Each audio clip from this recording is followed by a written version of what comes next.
Hello everyone, this is the 16th International World Conference on Artificial Neural Networks 2021, and I welcome you all to the presentation of our work on patchwise semantic segmentation of sedimentation from high-resolution satellite images using deep learning. I am Tahmid Hassan Pranto, the first author of this paper.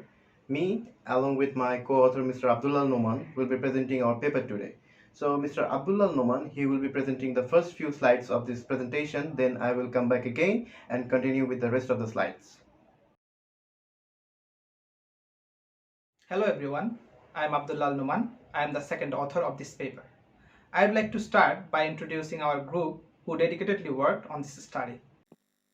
You have already seen the first two authors, Tahmid Hassan and me, Abdullah Numan. Mr. Asaduzzaman Noor is the third author and Ms. Umme Habiba Dipti is the fourth author for this paper. The first four authors are the students of North-South University, located in Dhaka, Bangladesh. And the last author, Dr. Muhammad Rashidur Rahman, is our honorable supervisor.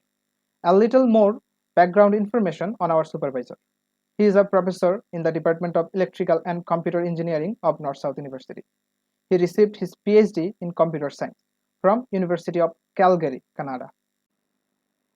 In this slide, I will present you the motivation for our study and our research outline. We as a team observed that although satellite provides us with vast amount of data, study using this satellite data is very rare in the perspective of our country, Bangladesh. According to the Water Development Board of Bangladesh, there are 405 rivers flowing across this country which produce huge amount of sediment load which ultimately falls into the Bay of Bengal. The Ganga Brahmaputra Magna rivers trio alone produces sedimentation discharge of 1.2 billion tons into the Bay of Bengal. Bangladesh marine region is a huge area. Field study become expensive and time consuming as well as deep in the sea is not hospitable to humans. Satellite image shows clear segment of different sediment levels captured from the top. This was our motivation for this study. The outline of the study is: first, we collected high-resolution satellite images. We used a patchwise learning technique as satellite images are vast in size. We used a modified unit architecture for segmenting sediment into 5 different classes. Steps on this slide will be thoroughly explained into the upcoming slides. In this slide, I will introduce our study area. Bangladesh marine water occupy an area of 165,887 km square. The latitude and longitude of this area is 20.99 degree north and 90.73 degree east. The total coastal zone of Bangladesh covers an area of 47,201 km square with a 580 km long coastline. The coastal marine region are split into 3 zones, which are 12 nautical mile of territorial water, 200 nautical mile of exclusive economic zone and 350 nautical mile of the seabed from Bangladeshi baseline. The geographic features of Bangladesh divided the coastal zone of this country into 3 parts: Eastern Zone, Central Zone and Western Zone, from which the Central Zone are considered more vulnerable. We took the data from Sentinel to Copernicus satellite image at 10-meter resolution. This satellite provides image having 12 bands. Among them, we used only the RGB bands for this study. In this slide, we will show how we labeled and collected our data.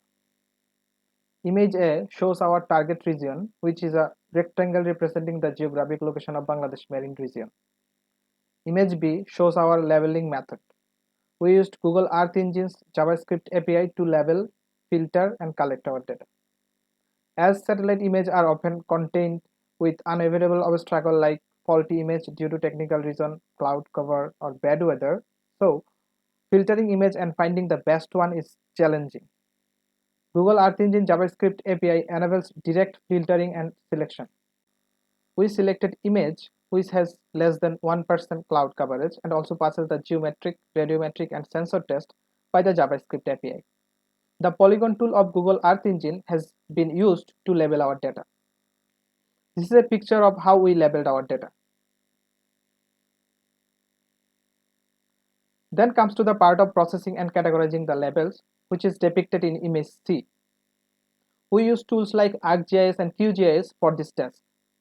The labeling falls outside our target regions. With QGIS, we shaped our labels according to our target regions, and with ArcGIS, we categorize our labels.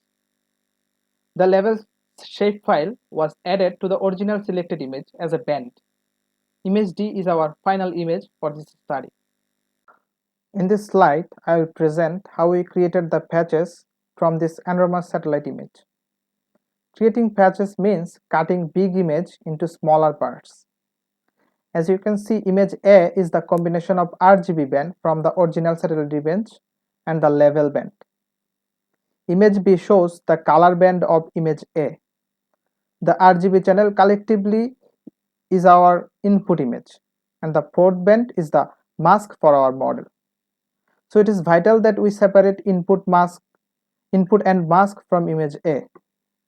So the separated image is shown in section C, and the separated mask is shown in section D. You can see that there are 5 different classes in our mask. So this was me, Abdullah Numan. My part of the presentation ends here. Rest of the slide will be covered by my fellow author, Mr. Tahmid Hassan Pranto. Hello everyone, I'm Tahmid Hassan. I will continue the rest of the presentation. In this slide, we will present our neural network model, which is a modified unit architecture. So why are we using a unit architecture for sediment segmentation? The classical difference between an object detection, classification, and semantic segmentation model is how the model maps the prediction with its true level. Where a detection or classification model predicts for the whole image or a larger portion of the image, a semantic segmentation model will predict for each and every pixel. Satellite images contain complex and compact information packed into smaller pixels. Thus, semantic segmentation is an effective solution in geosensing problems. As we are also conducting our study on a vast area using satellite imagery, every pixel of our input image can represent data of several classes. That's why we chose UNet.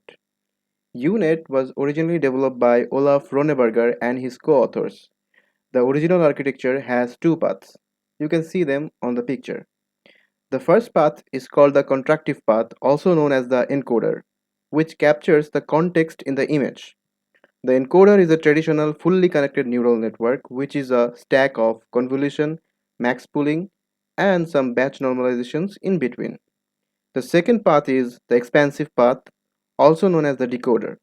The expansive path enables precise localization using transposed convolution. As we are doing multi-class semantic segmentation, we have done some modifications of the network based on our data. The original architecture is built for 572 into 572 one-channel input image. In our case, it is 256 into 256 three-channel RGB satellite image. And as we are segmenting sedimentation into 5 classes, we replace the last layer sigmoid activation function with a softmax activation function. This slide represents our metrics and loss function. Dice coefficient and pixel-wise accuracy is our measurement metric, and categorical cross entropy is our loss function. Dice coefficient is a measurement of overlap between a true segment and a predicted segment. It is the intersection of the true segment A and the predicted segment B multiplied by 2, and the resultant gets divided by A plus B. Pixel-wise accuracy is a measurement of correctly segmented pixels. It is the summation of true positive pixels divided by the summation of total true positive and the false positive pixels segmented. Categorical cross entropy is our loss function. It is the multiplication between the true positive segment at position ij and the log of predicted segment at the same position. The loss function takes the negative of the resultant. This slide shows the tabular representation of our result. Initially, we collected data for 4 different time frames over the year 2018, 2019, and 2020. We specifically chosen the December and January month for data collection because December and January month are less cloudy and the sky is clear in Bangladesh. So data collection becomes very easy and images are more clear. We trained our segmentation model for all these timeframes data and got the best result on December 2019 data. As you can see on the table, among all the values of dice coefficient, we got 87% validation dice coefficient for 2019 data, December 2019 data, and among all the loss values, we got 0. 0.6 loss, which is the lowest on December 19 data. As you can see on the table, the values do not differ too much for different time frame data. So, as December 2019 model performed best, we will show our image prediction on this model. Image A, B, C, D shows the graph of dice coefficient and validation dice coefficient for four models.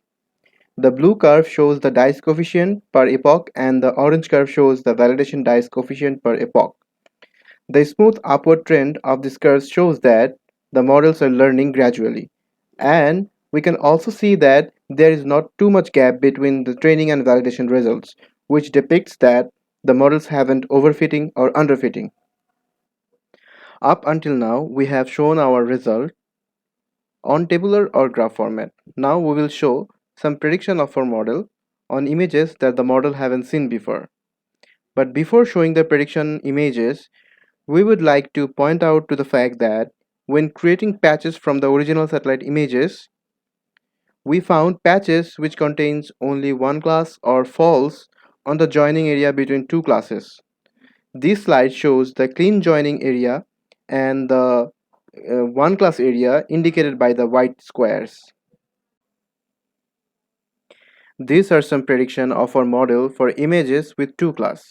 Here, the blue color coding represents no sedimentation, black represents low sedimentation, yellow represents moderate sedimentation, red represents high sedimentation, and gray represents land. That means there is no sedimentation and the area doesn't fall into the sea. Row 1 shows our input image, row 2 shows our input mask, and row 3 shows the prediction of our model. Let's see some prediction for single class regions while keeping everything same as the previous slides. That means row 1 will show the input image, row 2 shows the input mask, and row 3 shows the prediction of our model. In this presentation, we showed our research motivation and outline, followed by the details of our study area. Then we showed our source of data and the pre and post processing of data leading towards creating the patches. We vividly explained our modified unit architecture and explained our metrics and loss function. Then we showed our result in table and graph format, followed by some prediction of our model. As for the future work, we intend to work with noisy levels as well as we will try different noise robust techniques, as noise is very common while working with satellite imagery.